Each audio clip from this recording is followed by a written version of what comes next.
Okay, we're going to go on, stay on schedule. So our next speaker, Wolfgang Gerlich, is a hacker strategist. He's the advisory CISO for Cisco Secure. Prior to his role, he led IT and IT security in the healthcare and financial services verticals. He's also held vice president positions at several consulting firms, leading advisory and assessment practices.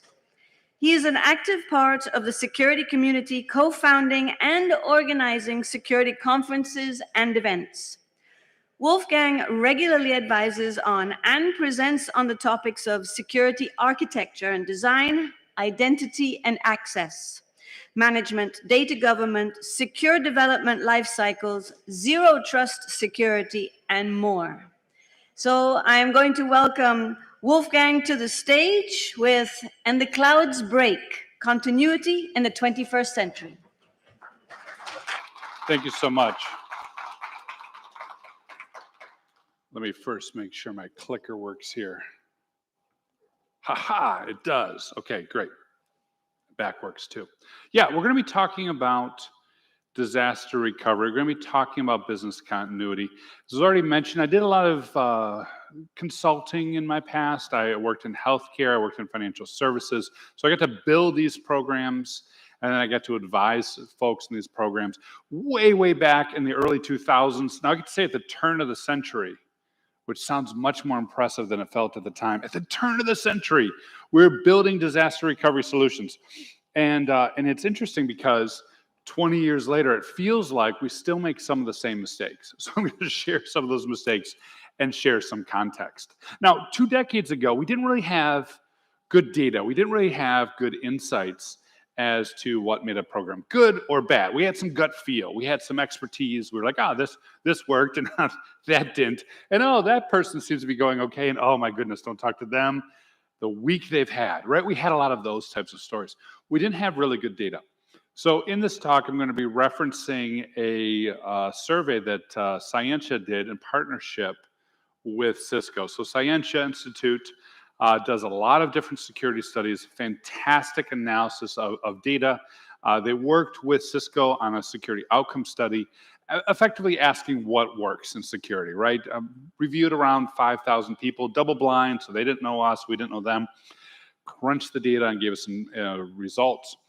And surprisingly, business continuity and disaster recovery jumped out of that. Resilience jumped out of that. We thought, what people were doing that would make a good security program would be like cloud security, or it would be like SASE, or it would be zero trust, or it would be something cutting edge. No, one of the main drivers was continuity and disaster recovery. Weird for those of us who've been doing it for a while and kind of feel like, we're the dowdy cousin that no one wants to talk to. It was a little bit weird, but yet a little bit reaffirming. So I'm going to talk about some of that data today in showing where we need to go when we build our programs. First off, in terms of like gut checks, all right? In 2016, 2017, 2018, no one really thought there'd be a pandemic. The idea of like we should do pandemic planning was something that people were like, really? Why? Why would we do that? Like, no, but we should, for continuity and recovery. Okay, I'll humor you. But no one really thought, and no one really were engaged. At the same time, if you remember, like Walking Dead was popular. There were some things on television people were finding fun. There's some good movies out there, like Z Nation. Good in air quotes. I mean, it's a popcorn movie. We can debate whether or not that was actually a good movie, but there were some movies about that. And so what my team did was we used the CDC, the United States CDC, zombie preparedness kit. If you haven't seen it, it's kind of cool. It walks you through what happens if there's a zombie outbreak. And we thought, this is great. I'm going to prepare folks for the pandemic. And we built some plans. We did some tabletops. I'm a big fan of tabletops. Get me in a room, get me telling some stories, get me a good table, preferably with a nice top, and some coffee. We're going to have a good time. So when the pandemic happens, when 2020 happens, I thought, this is good. This is my chance. I'm going to reach out to some of the folks I worked with. I'm going to be like, hey, what happened? We did this zombie preparedness kit. And they're going to be like, Wolf, you have no idea. You saved us. And I'm going to feel good about myself, right? I'm going to have some good case studies. We're going to have some good anecdotes that I could share one day at BSides Cayman. However, I'm sorry to report that wasn't the case. I reached out to folks. I'm like, you remember? How did you guys do? You remember? We did the zombie thing. We did the, and they're like, oh yeah. Funny, I forgot about that. Like, you forgot? Like, well, I was busy at the time. People were going home. I didn't know what was going on. We figured it was 2 weeks. Then it was 2 months. I don't know. And to a person, no one remembered the plan. And I think that first was humbling because again, I'd spent a few years prior to joining Cisco working on this. But that also really, in my mind, illuminated part of the problem with continuity and recovery. We all have plans. We all have tabletops. And then something happens and it doesn't work. So I'm going to talk through today how to prepare, how to get ready. But I'm going to encourage you guys, please, please, please, put this in action in your organizations. Test it, keep it fresh. Because if it goes too long, whoop, it's gone. Even if it's something as exciting as fleeing zombies, it's gone. All right, I'm going to talk about continuity and recovery in general. I'm going to delve into some common mistakes where people go wrong, including, again, forgetting there's a plan. And I'm going to talk on part 3 about how to use this information strategically, how to use this information to do more than just recover, but to position the security team to have good conversations with the executive team, to get sponsorship and buy-in, to build better relationships with our peers. So, part 1, continuity and recovery with cloud services. Now, some things, of course, haven't changed. In the beginning of doing continuity and recovery, if you're just getting into it, if you're wondering what to do, you need to do a business impact analysis. What do I have, what it means? We're going to talk about that in depth in this session. We need to protect against impacts, not just events. A lot of good planning is built around what happens if there's a hurricane? What happens if we lose power? What happens if there's an adversary? What happens if there's malware? And then the scenario comes down and plays out. It's not just like what we thought it was. This is a little bit to the left, a little bit to the right. When I was in the financial services, our CFO used to always ask me, Wolf, what happens if an asteroid falls from the sky and takes out the data center? And I'd say, Peter, I would retire. I'd be done if I'm not in that data center. But when we actually had an outage, we had planned so hard for a full down, like everything is down, that when things were partially down, we had corrupted data and services coming up out of order and services trying to talk back to the services that were failing and the data center that was affected. It was really interesting to see that how we had over-optimized from that scenario, and it really resulted in trouble getting back up. So it's important to think about the impacts, short-term, long-term, medium-term, of things being done instead of over-focusing on events. It's also important to focus on a few proven strategies. I'll get to why that is in just a minute. Now, some things have changed, right? 2 decades ago, we wouldn't all get to declare, a international holiday when AWS was off. AWS is down today. What are we doing? We're playing video games. We're waiting until they get back up and until the services that rely on AWS get back up, and then our services can come back up, right? We didn't necessarily have that idea. Watson of IBM, not the Watson mainframe, the Watson who founded IBM, who the mainframe was named after, once famously said, there's a market for maybe 10 to 50 computers in the world, right? He's like, no one wants a whole bunch of computers. And everyone laughed, and we tout that out again and again. And like, he thought they were going, but we have so many more computers. But when you think about it, we're really down to like 4 main computers these days, right? We're on Azure or AWS or GCP. We're really down to this tight consolidation, which hadn't happened before. So we have that to contend with. We also have the fact that a lot of assets are outside of our controls. In the golden olden days, it was my employee on my device, sitting in my office, on my network, talking to my data center on an application that I partially wrote. Of course, today, that application is probably SaaS. If there is a data center component, that's infrastructure as a service, both outside of our controls. Very few people are going to an office anymore. Very few people are even on corporate-owned equipment anymore. Oftentimes it's BYOD. So we've got a lot of assets out of our control that we need to take account for. There's new strategies that exist, which I'll cover, and more, it's a team sport. It can't only be IT or can't only be IT security who are overseeing this, especially when we have supply chain issues, especially when we have DevOps teams and SRE teams. So some things have changed, some things haven't.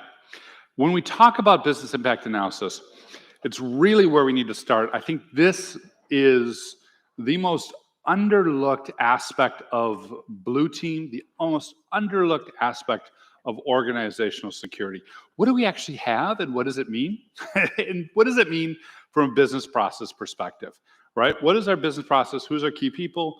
What technology are they using? Do they have facility dependencies? And what does that data flow look like? Mapping those things out. And then taking that data flow and mapping out further into the enabling IT. Our ability as security professionals to say any nut and bolt within a data center, any virtual instance within infrastructure and service, any DNS and IP address pairing in the cloud on a SaaS application, what does that mean to my business? If I'm in the business of funds, money management, it should be about the funds. If I'm in the business of manufacturing, it should be about the widgets. Can we draw that line? I was telling you about how some things have changed and some things haven't. One of the genesis of this was I was doing a business continuity and disaster recovery exercise for a headhunting firm out of Chicago.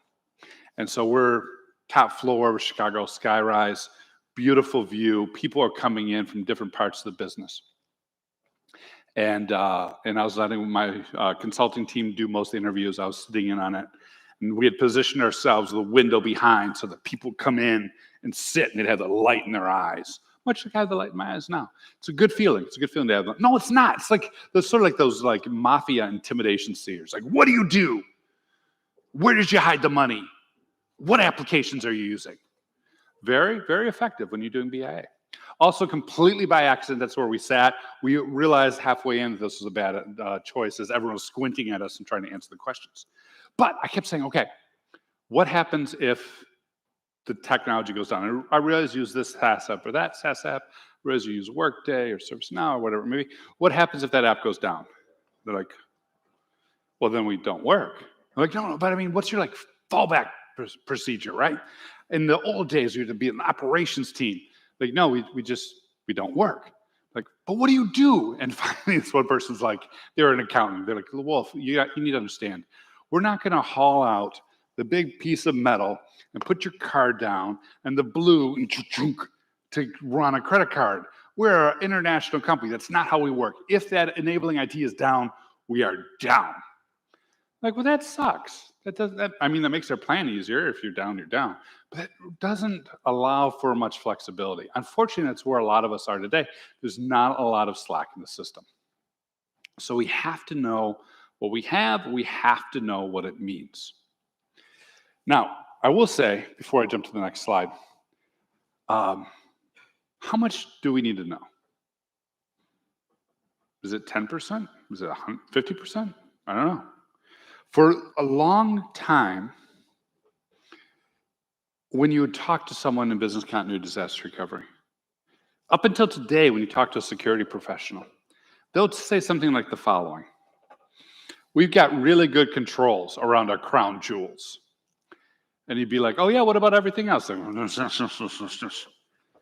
Oh, so just your crown jewels. No, we got really good controls. Just around the crown jewels. You get kind of so that wink, don't ask me any more questions, right? One of those things. How much is your crown jewels? Is that 5%? Is that 10% of an environment? Not very much. But maybe that's okay. Maybe if we just get those systems up, we're in a good spot. Maybe if we just recover those systems. When I was at the money management firm, that was exactly the tack I took. We recovered our crown jewels. And we had this backup war room where it had monitors and everything you would imagine, if you've seen Wolf of Wall Street, it was that thing. And yes, my name's Wolfgang. There may be a Wolf of Wall Street joke. I'll take it. But that's not my point. Point is, imagine that. And all my traders come in, and we've simulated that asteroid coming. All my traders come in, they sit down, And they pull up to their desk and screens start popping and charts start shining and the market starts trending and we're online and we're wired into New York. And I'm like, yes. I'm feeling even better about this than the zombie story if I'm telling you the truth. I'm like, yes, we did it. And the head trader turns around and goes, okay, this is great, but where's all my plugins? I go, what do you mean? He goes, well, you don't think I actually like click on things to trade. I need all my plugins. I'm like, you never told me about plugins. There was no survey that said you had plugins. He goes, well, I told you. I just need everything on my desktop, but we're on this desktop. So we missed those plugins. Those were not within that 10%. So we haven't known how much we need to recover for a long time. Scientia looked at this in their study. They're like, how much of our systems and scope should we recover? And they plotted it against how likely organizations will report to have successful recovery. And as you can see, one of the things that really surprised me is the most likely to maintain business continuity were people who are doing 80% or more of their systems. I would have figured 20%, but 20, 50, up to 80, almost flat, 80% or more is where we saw the big jump. That, I don't know how to wrap my head around, because how do we get 80% of those applications if we don't have good visibility into what those are?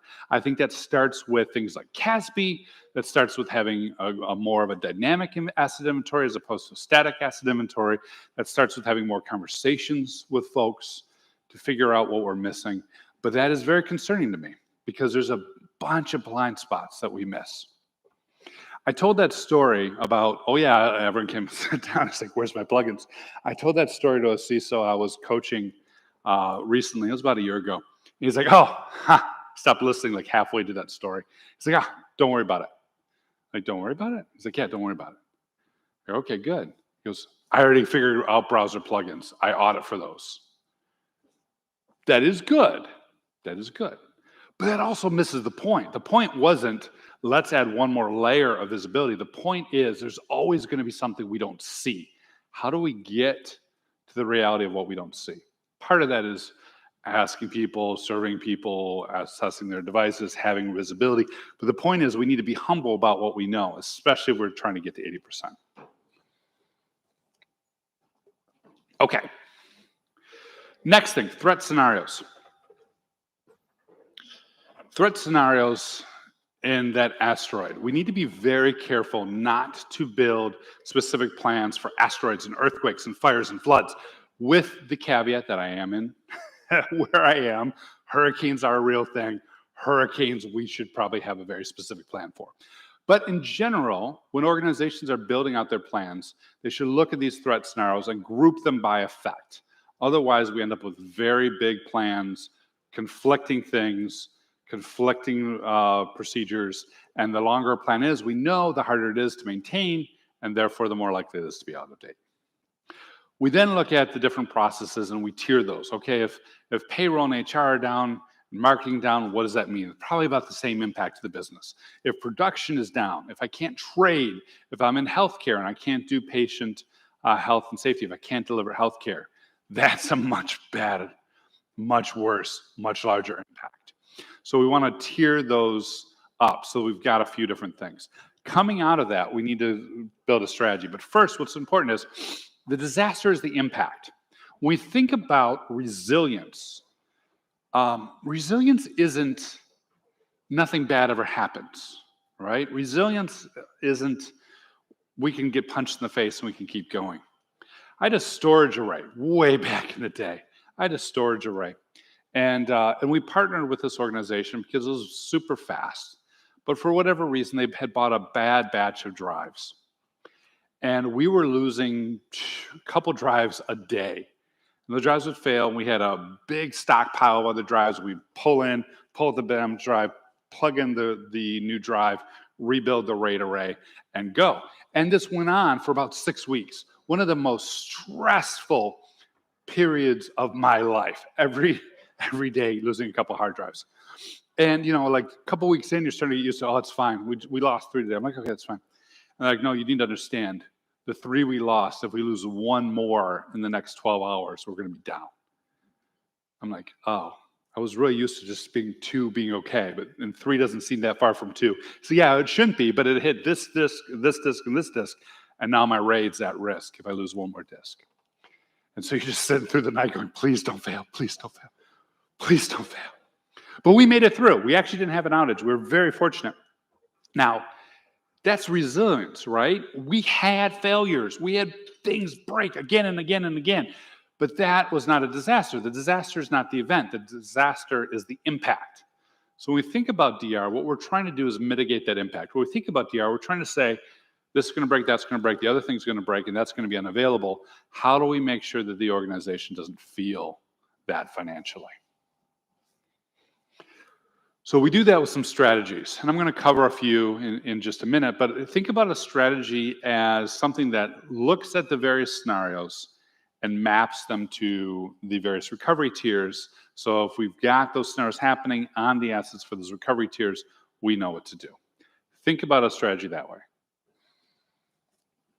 Now, when things like the pandemic happen, black swan events, when things like, I had an email system fail one time, and it was just the stupidest thing. One guy executed the wrong command because he thought he was on test and he was on prod.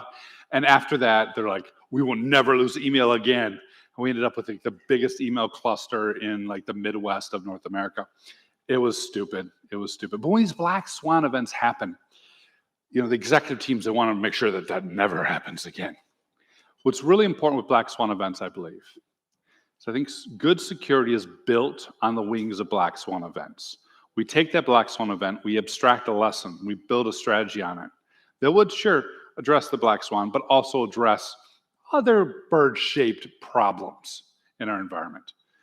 We build strategies that take what they're interested in and we make it important, right? Make the interesting important to make the important interesting. That is the trick of security. We take those concerns that the executive team has and turn them into a strategy that can address multiple different scenarios and tiers. That's really the trick to funding this and making the whole wheels go around on these programs. All right, from a strategy situation, there's some myths, old myths. We don't need backup, we've got RAID. We've got the data striped. That works great until there's corrupted data, and now I've got corrupted data everywhere. We don't need backup, we've got replicated data. That's awesome. Now I can take the corrupted data from one data center and send it to another. That's great. If I'm in AWS East, I've got corruption in AWS West. Sweet. We don't need backups. We got image level backups. Awesome.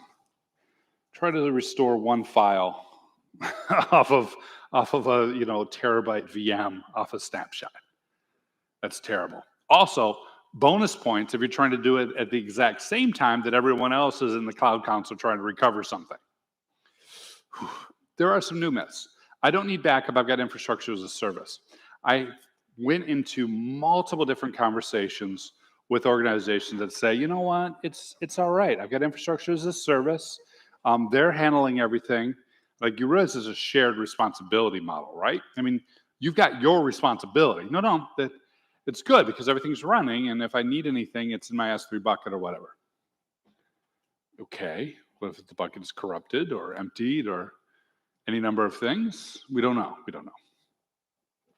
Similar with cloud instance snapshots. I've seen, especially with these site failovers, where we're like, okay, we timed it. To rebuild and reload our environment from snapshots, it takes 15 minutes. Great.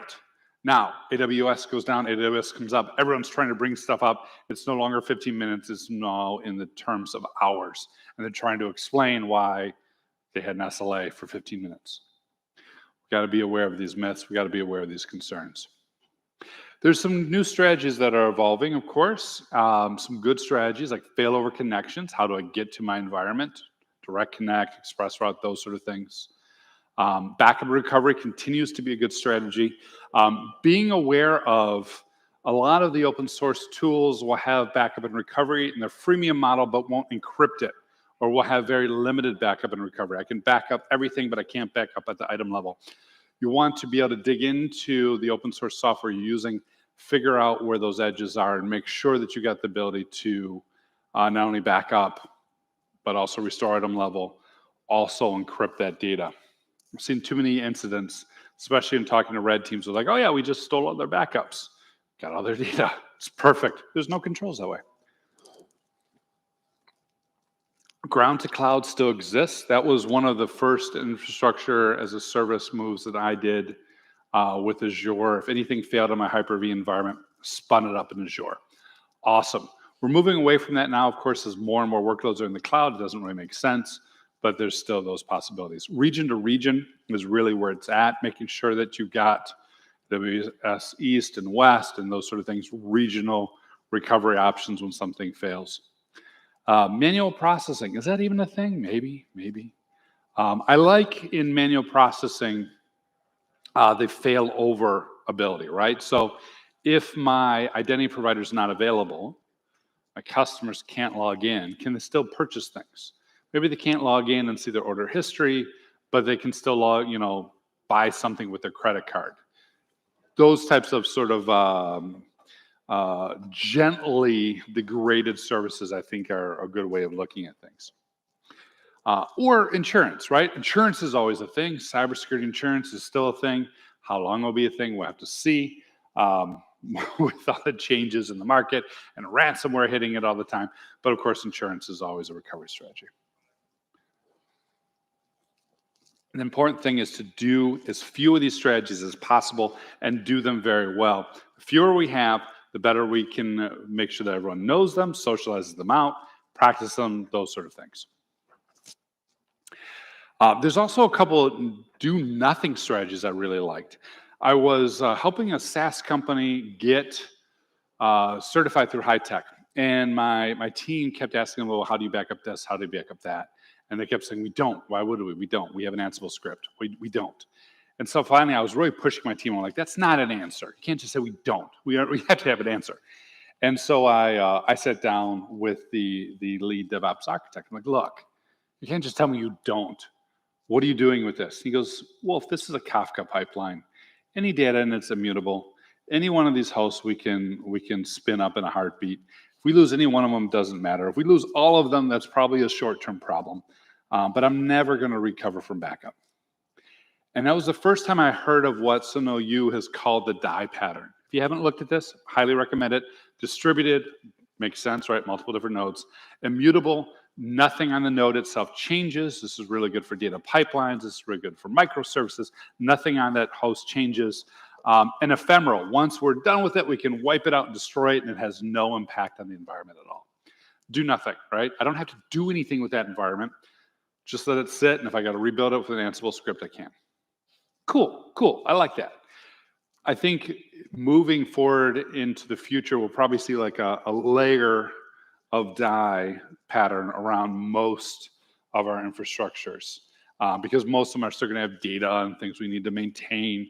We still have DevOps people who are doing a lot of in-house configurations and getting on the systems and wiring them up and loading all that sort of stuff that we don't want them to do, but they're still doing.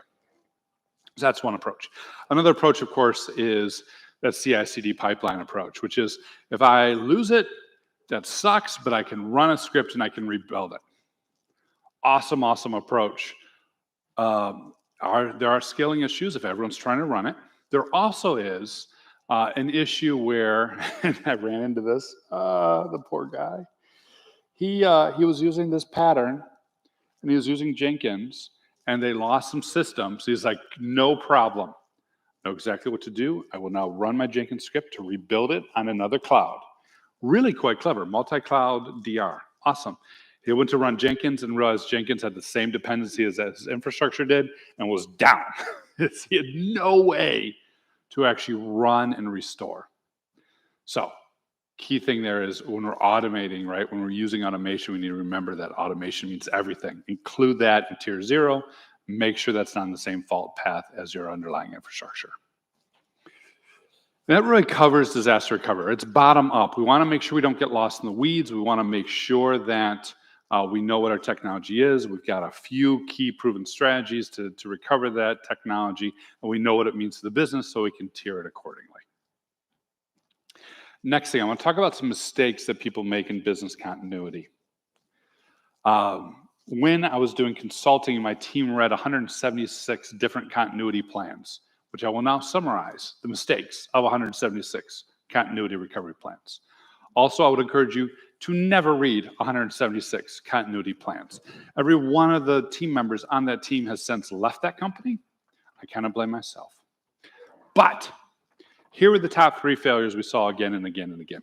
Wrong person. This one did not surprise me. When I was at the money management firm, the business continuity and disaster recovery was owned by this lovely lady who was a project manager in the operations team. And she had no visibility into the technology. She had no understanding of the technology. She had no visibility into the compliance requirements. She had no understanding of those compliance requirements. She had no visibility into the executive team. She had no sponsorship at that level. She just was really good at being a PM and owning this document. Not good, not good. I oftentimes see this too in the IT side. I was talking to Preston, who put out the book on data recovery in the cloud. Really brilliant guy, highly encouraged. It's out through O'Reilly.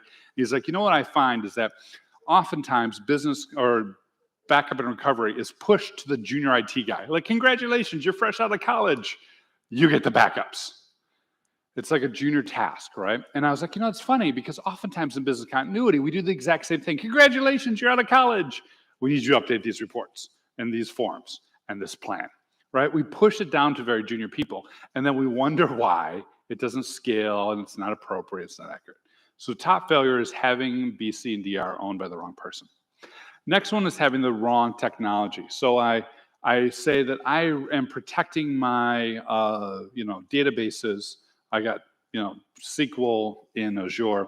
I'm protecting my Azure SQL because I'm using a bunch of Palo Altos. I'm like, wait a minute, what? Yeah, our Palo Altos, we got load balancers. Okay, that's great. The resiliency, props. But how does that protect your database? Well, our application won't go down if people can get to it. Okay, but what about your database, right? Wrong technology. We need to make sure that we've got the right technology supporting those systems. And the last one is the wrong drills. That lovely lady I mentioned who was a project manager, she really was great. Did an awesome job on what she was given, did an awesome job every time I worked with her. Her drill, the drill that was reported up to SEC for business continuity before I took over the plan, was the fire drill. The fire drill? Yeah, we do twice a year fire drill. The fire drill is how you're saying that we got business continuity and disaster recovery? Yeah, because I do it, and I've got people, I've got floor captains. Like, that is awesome. Doesn't tell me a thing about our IT, but cool. So wrong person, wrong technology, wrong drills. Who's the right person? Did not have good data on this for years. Again, a lot of gut check. No one really knew. This data was from that Scientia study I mentioned earlier, and they found that there was a drastic increase in the ability for organizations to get up and back operational if there was board level oversight of the program, and if there was C-suite ownership and CISO involvement. So we want to make sure the board knows what we're doing to keep the technology up. We want to know that the C-suite has engagement and sponsorship and supports what we're doing, especially if we got to take time away and do drills and interviews and those sort of things. And we want to make sure that the CISO is ultimately the person accountable for it. That's what the data shows. All right, other ways that we saw these plans mucked up when we did this massive study. I already mentioned this one, shared responsibility. It's outsourced, don't worry about it. Okay, shared responsibility is a thing. We got to make sure that it's not that abstracted. Non-standard language, again, very common if we got junior people doing this, but mixing up recovery time objective, recovery point objective, not really understanding what ROI means. Any sort of like non-standard language I see in a plan is sort of like a, like a code smell if you're a developer. It's that sort of thing. I'm like, all right, this doesn't smell right. I know there's probably something rotten in this plan. Non-standard approach. I'm not saying we need to follow NIST or ISO 22301. I'm not saying we need to follow those. They're very heavy frameworks meant for international companies, meant for very large scale companies. But they do have good life cycles. They do have good processes, right? It should be a similar approach to that. If we're just making up something that doesn't align with the standard, again, doesn't smell right. Using HA as opposed to recovery, I love me some high availability, but that's not going to get our data back. That's not going to keep our systems running. Having overly broad plans. My favorite was something bad happened. Address the bad thing. Bring systems back online. That's a great plan. 3 points. Recognize something bad happened. Fix the bad thing. Bring things online. Okay, I can work with that. Can you give me an example? They couldn't, of course. Like, well, we'll figure that out on our own. Like, I don't think you've really tested those strategies, and I don't really think that you know what you're going to do if it's that vague. The worst is the opposite. Very, very specific plans. Bad thing happens. Therefore, Joe executes this command on this virtual machine at this time, and then Sally does this command in the AWS Management Console. And then Jane is going to, I'm like, wait a minute. That's very, very specific. When was the last time this was maintained? Is it up to date? Is it accurate? What happens if Jane's not available? What happens if the Management Console is unavailable? What happens? How did that virtual machine even get there? Do we account for it being restored? Right? That black swan effect I mentioned, that we get really focused on just addressing that black swan instead of looking at bird-like threats, we could fall into this trap. And then finally, handled in isolation. If we've got different asset management programs and categorizations, if we have different risk rankings, like our risk function has tiered our applications differently than our BCDR function, or our BIA function has a different tiering than our SOC function. That sort of handled in isolation really indicates that we're probably not recovering 80% of the environment because there's probably not good tie-ins with the asset folks. We're probably not really doing good risk ranking because there's not good tie-ins with that. And if we got to get a whole bunch of teams together really fast to figure things out, we're going to be talking a different language. We're going to be looking at things in a different way, and that's going to slow down recovery. So, all that to say, a few good strategies. Right person, board level oversight. Right technology, depending on that scenario. And then having a good test, right? Having a good plan for that and testing that plan again and again and again. Again, how often do we test these plans? Is this biannually we do a drill? Is this annually? Is this quarterly? What's the good amount? I used to really like tabletops every month, and then one quarter we would do an exercise for a different strategy, and then 2 of those 4 we would select as evidence for the SEC. That's how I did it. But again, this is like, hey, what do you do? You know, how do you do it? Okay, I do it this way. We really didn't have good data. Science should ask the question, how many events are you doing on a monthly basis for your plans, and provide us some insight into that. One of the things that immediately jumped out at me is I figured 1 or 2 would be good. It's actually 5. 5 is the magic number. 5 events per month makes an organization 2.5 times more likely to maintain resiliency. That's a lot. that is a lot. I don't want to be pulling the plug, a couple times a week. That doesn't make sense. I don't want to be doing full tabletops a couple times a week. That probably doesn't make sense. When I started peeling behind this data and talking to organizations that had 5 or 10 events a week, what I found was something differently. What they were actually doing was they were aligning those events and embedding them in the business and aligning them in a way to push information up. So if you think about Bloom's taxonomy, right? If you think about Bloom's taxonomy, we don't need everyone in the business to be creating and evaluating our BCDR plans. We probably just need them to remember we have one. See also my zombie problem.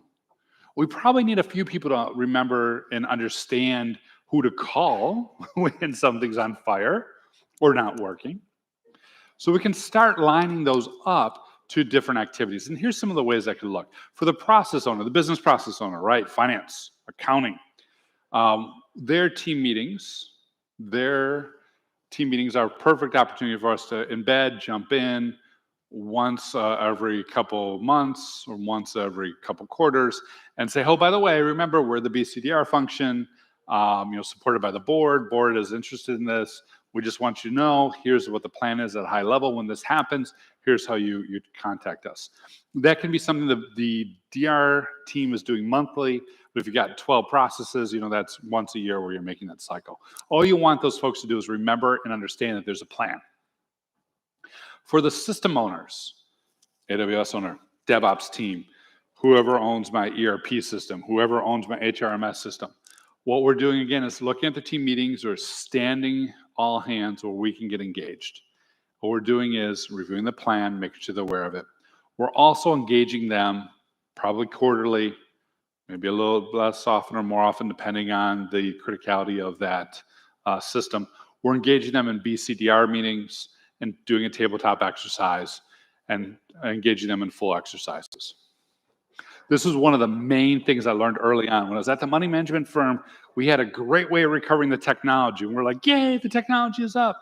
We've done it. We've restored what we have to restore. We replicate what we have to replicate. We restarted services. Yes, I can ping it. Everything's good. And then the whole rest of the business is like, what does that mean? I'm like, yes, we actually have to have operations come in and certify this and turn it over. Okay, fine. We need a few more steps. We need a few more people involved. This is where system owners are engaged and really thinking, again, back to like Bloom's technology, this is where we're looking at apply and analyze.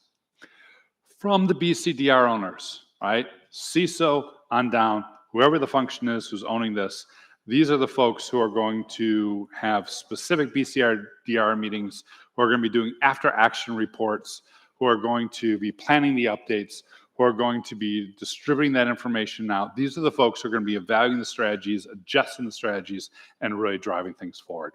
Leading those tabletops, capturing the information. This is how I would recommend getting to that magic number of 5 per month.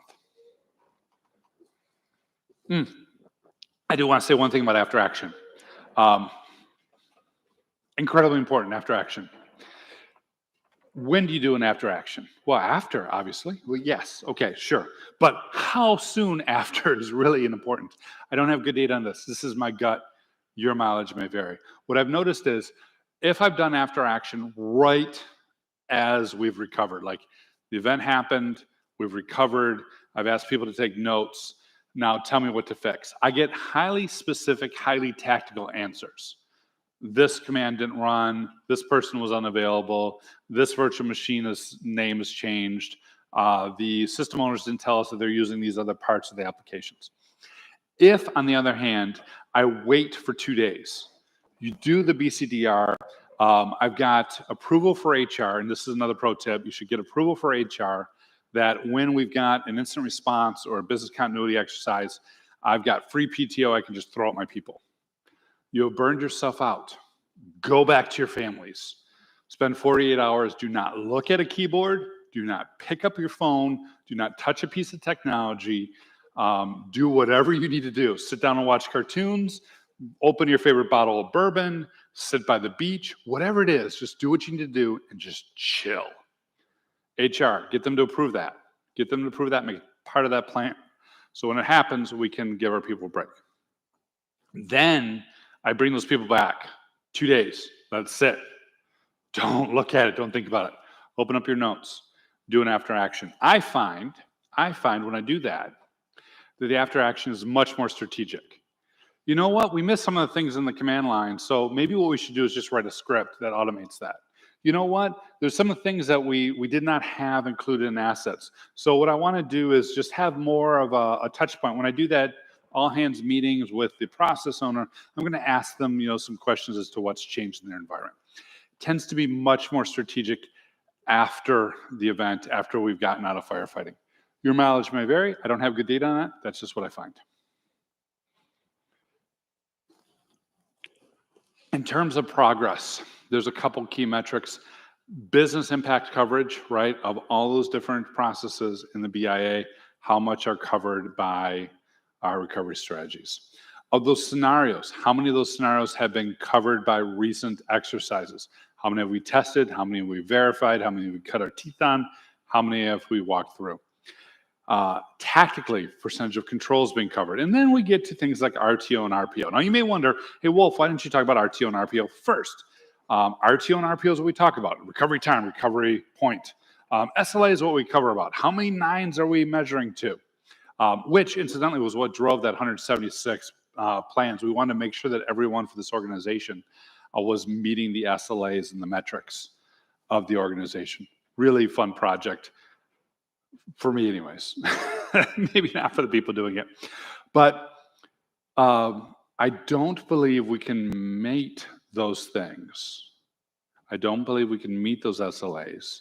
We don't first have BIA, scenario coverage, and tactical coverage. I go right back to that data graph I showed in the beginning, which is 80% of the systems covered provided the highest level of assurance. I think we need to start first with coverage and then make sure that we're able to hit those numbers. And then once we have that, we can start embracing chaos. So if you've been following along with chaos engineering, it's been picking up steam. Again, there's a great book from O'Reilly about chaos engineering. This comes from the fine folks at Netflix, back when Netflix had some great content on it. Sorry if there's anyone from Netflix in the audience. But Netflix was like, hey, I'm going to issue a chaos monkey, and it's going to wander around, and this script is going to unplug things and restart services and have bad things happen. Why? Because if there's an outage, if there's a bad bug, we're already familiar as a DevOps team, as a function, on how to respond and recover to that. We're starting to see that same methodology and the same thinking come over to security. How can we use chaos engineering to inject some problems into the environment and then make sure we can recover? When Scientia looked at this, they found that there was a big jump, and people were saying that chaos theory was part of their standard process. I put this last because those same folks were already reporting that they had a very mature BCDR program. I'm very concerned about, we push this down to the junior IT guy. We push this down to the junior security guy. And the junior IT guy and security guy are like, you know what's cool is chaos. And then they adopt chaos engineering and bypass everything else we've talked about. And now we've got things going up and down because they saw a number that was made organizations twice as likely to be highly resilient. That is going to happen. You know it's going to happen. You know it's going to happen in some org. So I want to put this out there that is the direction that people are going in, and it's a really powerful direction, but we got to get the fundamentals first. We've got to have strong bars, a good pile of bananas before we turn the monkey loose. Okay, so that's business continuity. Top down, don't forget to connect the dots. Let's talk a little bit about using this program strategically. For years and years and years, business continuity, disaster recovery. I've liked it. It's fun. We have a drill. We have a clock. We put that clock up there. We count down to the SLA. People are running. It's exciting. It's fun. But a lot of people didn't really think about it. Oftentimes ignore low capability. Until we did this study with Scientia and asked what actually works with security, I honestly had started really forgetting about BCDR. I was very surprised when they came and said, look, when we look at this, there are some 5 practices that are tied with everything we want to do. From enabling the business to managing the risk, there are 5 practices that we found that correlate with driving behavior, and one of them was continuity.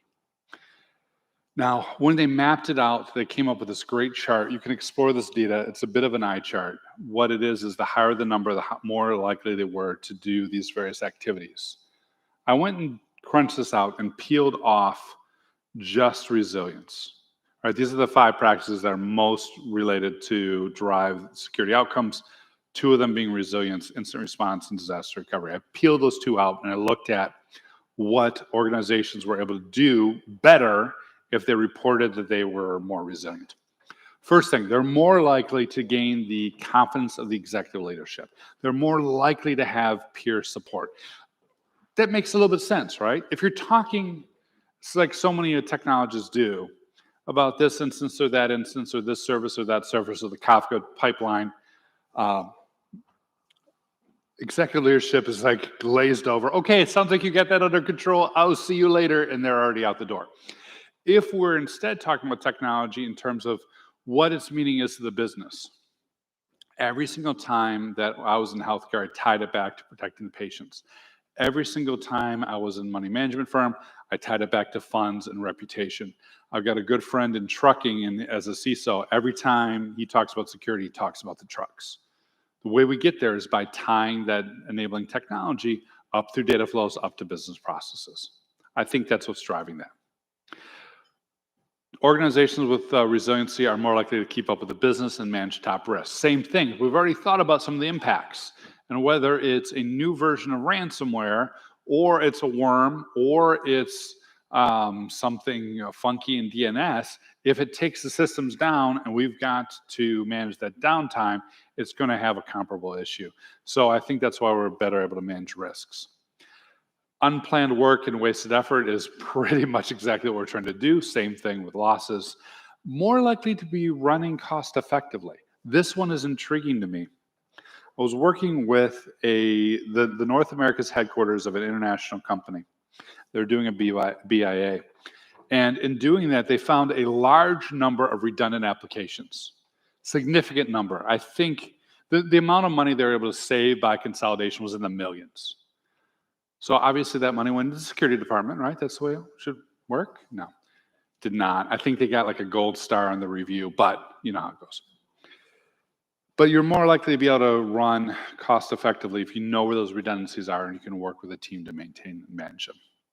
So first get continuity and recovery right, and then use the program strategically. Then use the program to achieve these types of outcomes. We know statistically from a data perspective that these are the outcomes that are possible and are very likely. So get the program running and then make that happen.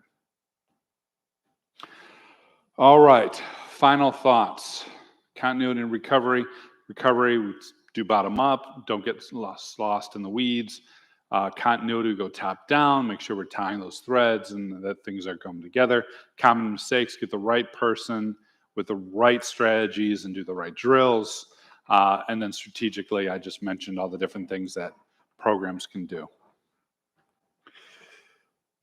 So, elevators. When you leave here, you go up to your room or go back to where you come from. The next time you're in an elevator, check out where the elevator is, what elevator manufacturer it is. It might be Otis.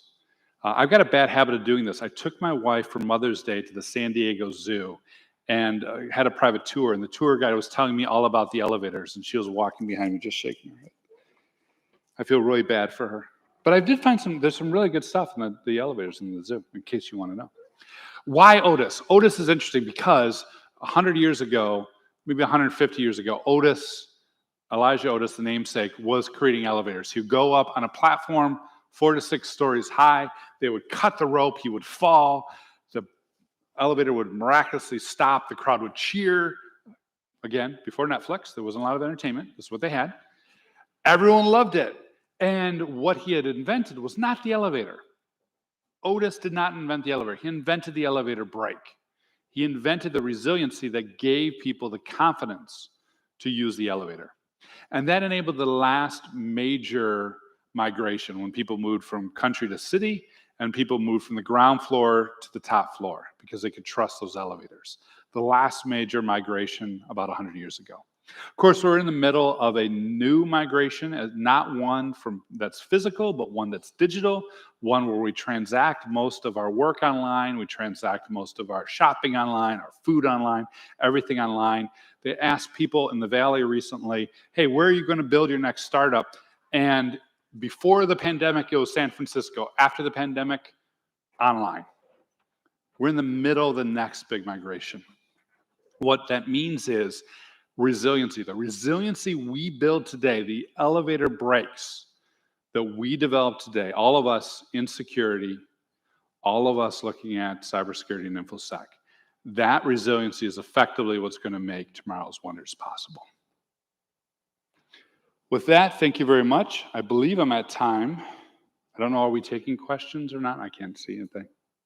I have a question. Sure. Can we use that anecdote? No, it's trademarked. You have to pay me 2 Bitcoin. Yeah, of course, absolutely. 100%. All right, well, I hope you guys have a great time. Oh, I really can't see, so you got to yell up. I see you. Yes, sir? Do you have any strategy cloud and on-prem? Yeah, cloud and on-prem. So I've seen ground to cloud where if the on-prem is impacted, there is a process to restore key services in cloud containers. So that is one strategy. The traditional hot site or multiple different sites still works for on-prem. So if we can move that over and we still have like direct pairing with the cloud, that will work. So really what it effectively becomes is the traditional strategies for on-prem, ensuring that they also move with the cloud. Where we get into trouble is the cloud down? We could probably handle that. Is on-prem down? We probably handle that. Is the cloud and on-prem down? That's where we end up in scenarios where I had to move from east to west, and now I don't have direct peering back to my DR data center. So if you grid that out and look at the different fault paths, you can follow that path and make sure you got the right recovery in.